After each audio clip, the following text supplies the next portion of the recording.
What's up, guys? Welcome back to the channel, man. Welcome back to the channel. Today, guys, I got something a little different. We're actually going to get a behind-the-scenes look at what the dealer actually sees on his computer when he's sitting at the desk processing your application. I ain't going to do too much talking. Let's get into it. Let's go. So this is a recent transaction that we put together with a customer who was purchasing a Hyundai Kona. It was being sold at $16,890. We did have negative equity coming from a Chevrolet Equinox that they were trying to get out of. Vehicle needs a couple of repairs in the service department. Wasn't worth making the payment on top of the repairs, on top of how many miles were on the car. So that was her reason for getting out of the car. Now, what I want to say is about the bank approvals. So we initially sent over looking for a total out the door, tax title tags of about $26,000. Customer was trying to put $300 down. I was hoping for 72 months at about a 13% interest rate. What actually got approved was $19,000 down, $19,000 finance, $6,000 down at a 14% interest rate.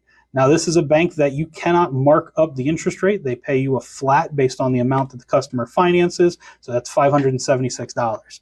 See, that's what I was talking about, how some banks won't finance certain cars the full amount that the dealership is asking for because they feel like their car is not worth it. They want the customer to have some skin in the game. That's why they had to put so much money down. On the other side of the screen, there is actually two fees associated to using this bank that they will charge the dealership. These do not get passed on to the customer.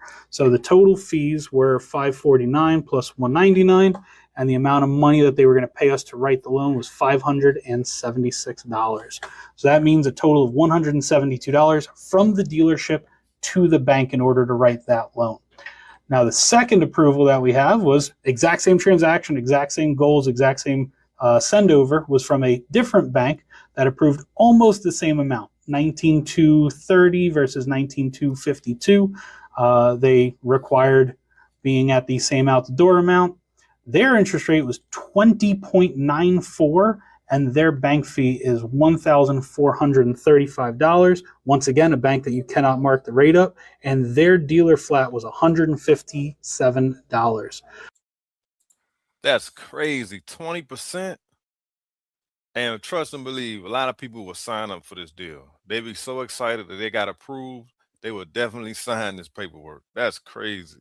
So at a bank fee of $1,435 minus the flat of $157, that's a situation where the dealership would have to compensate by paying a fee to the bank of $1,300 in order for them to write that loan at $19,000, charging the customer 21% interest. It is what it is in our world. Now, we're actually in a position that we got to do something really good for the customer. We work with a couple of local credit unions. One of them did help us out with this approval. Customer was a 662 on her Experian, but that negative equity coming out of the Chevrolet Equinox was definitely the thing holding the transaction back. Local credit union got us to help out. We actually got the customer a sub 8% interest rate in this specific scenario. So hopefully this cleared things up, shows you a little bit of what I'm looking at, weighing paying bank fees, how much they pay in, how much money down the customer has. They were trying to put $300 down. They ended up putting $2,000 down to go through the credit union, but that's a lot better than the $6,000 down at 20% interest that some of the banks were approving it for. And that's amazing that they had a 660, I think it's a 662 credit score or something like that. That's actually not too bad. I mean, that's not great, but I guess maybe the other two bureaus, the credit score was kind of low. So that's probably why they gave them that super high interest rate. But then when you're financing cars like that and with that negative equity, man, the banks don't want to risk it. I know in the past, the dealership will mark the rate up. They're at least 2%. So they was making money off the money and off the car and the money down. You have an open auto loan that's not being paid for. So it's good that you know now, right? So you can try to figure out what that is, because that's ruining your credit. You have an open auto loan that it looks like it hasn't been paid for in the last 6 months. So that is ruining your credit. I've never put a car under my name. Tell you what car? No, it tells Me what bank. I assume that before that you were probably okay, you know, like probably somewhere in the mid to upper sixes, something, you know, decent.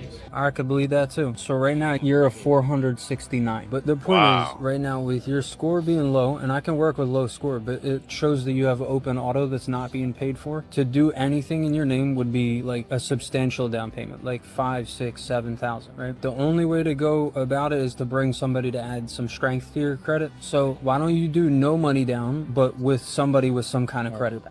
You can't add anybody? I had with my ex-wife, and that's done. Right. Okay. That's weird because I never had no other car. So that's the name that has an open auto loan. There's somebody else on there. Like it looks like you're a co-signer with somebody else. Whoever's first, I don't know. But it just says joint. That means two people. That's all I can tell you. And that's exactly why I always stress to not co-sign for anybody. I don't care who it is, because that's the situation he's in. Now his credit is all messed up. And they trying to get him to ask somebody to co-sign for him. Like, you know what I'm saying? Like, why would he want to put somebody in the same situation he's in? Like he said, he can't do that. So guys, please, I stress that on this channel a lot. For those who are new, never co-sign for anybody. I don't care what it is. The only time I think that it may be appropriate or it may make sense to co-sign if it's for your child. And you have to be really sure that your child is responsible enough to handle the loan. Don't co-sign for them to get a Mercedes or a BMW that's $55,000 and their car note $800 a month, because you're going to be paying that loan. Trust me. These youngers are not responsible enough to keep up with no $800 car note and insurance. Trust me. Coming. I have an auto loan that doesn't show on every bureau. I don't know which one it shows on, but it's with my ex. She's being stubborn. I got bad credit, not a lot of money down, and yeah, I know my circumstances, so I'm very realistic. So we have the most realistic buyer on the phone here. Let's go ahead and do our best to help him because this is absurd. I'm looking to get a vehicle in my name with no trading because I'm flipped significantly, as I'm sure most people are in today's. We're working with a minimal amount down, right? Yes. Now, when you say bad credit, brother, talk to me. What's bad credit? We work with some terrible stuff over here. I'm definitely low fives. Okay, so when you say bad credit, you really mean fair credit. If that's what you want to call it. Yes, sir. We have seen 380s. We have seen, That's I not actually fair got a 365 approved last week. Well, God bless you. What has you at 500? Is it a credit card? Is it the mortgage? Is it paid autos? Is it unpaid autos? Talk to me. I'm going to be honest with you. I really don't know. I'm in the middle of a divorce. Don't really have much credit. Divorce can You know, be a slow tough bag. one, brother. Yeah, man. It ain't fun. Nonetheless, brother, we are going to help you through this, okay? So, are you working full-time right now? Work full time. I make $1,500 a week. Nice. Making great money, brother. So, car payments, no problem. No. Perfect. So, now we just need to help you get the door open so you can start reestablishing yourself is all. All right, Stefan. I like your energy. Hopefully, we can do some business. I appreciate it. I enjoyed this phone call with you, all right? As soon as it's done, I'll give you a call back. My man, appreciate you. All right, brother. Have a good day. Now, hopefully he's not trying to get a super expensive car. You feel what I'm trying to say? But I would suggest to him, if I was his friend, to try to find a car he can pay cash for, especially if he's going through a divorce. That way he can get a chance to get himself back going, you know, get back on his feet. A lot of people want to straight run out and buy a car instead of, you know, saving up some money so they can get back on their feet. Like I say, he make decent money, so he should be okay. What's the lowest credit score you've worked with? How much did they put down, and what did they leave with? Funny. Okay. Well, it was a two-car deal, really. Okay. They were both 400s. Wow. They didn't have any money down. But, you know, they left with a Ram Rebel. And they left with an Audi A5. What's the lowest credit score you've ever worked with, and what car did they leave in? 416, they left with a Kia Sportage. Was Brand new. it brand new? Mhm. What is the lowest credit score you've seen? What was the down payment, and what car did they leave in? 455, 2025 Kia K4, and they put $5,000 down. What is the lowest credit score you've seen? What was the down payment, and what car did they leave in? I think the lowest credit score I've ever seen was maybe a 390. And it was about 2 weeks ago, and I had no hope.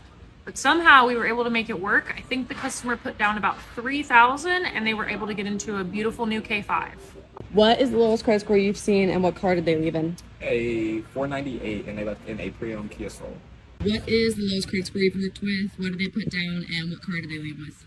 Lowest credit score, I had a guy, he was about a 450. Long story short, his ex-wife left him and ruined him. He came in trying to get on a Ram 1500 and left in a Tesla, zero money down. That's crazy. And y'all notice one thing? Those Kias, boy. They get people in with bad credit. They get people in those Kias, the Nissans. They do not care. They will finance anybody. That's why y'all be seeing those cars on my repo videos. Nissans, Kias, Hyundais, they stay on my repo videos because those dealerships do not care. They will get you done. That goes for the ladies too. Co-signing for your husband or your boyfriend. Definitely don't co-sign for your boyfriend. I tell my daughters that all the time. Do not co-sign for those bombers. People try to say, do not co-sign for those dudes.